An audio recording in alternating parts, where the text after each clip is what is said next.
Ал ислам дініне келетін болсақ, асыл дінімізде процент немесе пайыз арам да емес, халал да емес. Бұл жай өлшем бірлігі. Себебі Құранда Алла сауданы адал, өсімді процент емес, өсімді арам етті деген нақты аят бар. Араб тілінде өсім риба деп аталады. Бұл аятта дәл осы риба сөзі қолданылған. Ал процент, грамм, килограмм, километр сияқты жай өлшем бірлігі. Мысалы, сүттің майлылығы процентпен өлшенеді. Одан ол арам болып кетпейді ғой. Сонымен исламда өсімге тыйым салынған. Оның негізгі себебі әділетсіз түрде байымай, қоғамды, яғни бірінші кезекте дін қарындастарыңды қарыз тұзағына түсірмей қинамау.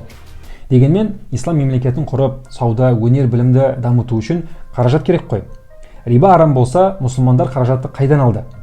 Жоғарыдағы аятта айтылғандай, сауда адал болғандықтан, ислам өркениеті сауданы негізге ала отырып, өсімсіз, серіктестікке негізделген қаржы модельдерін дамытты.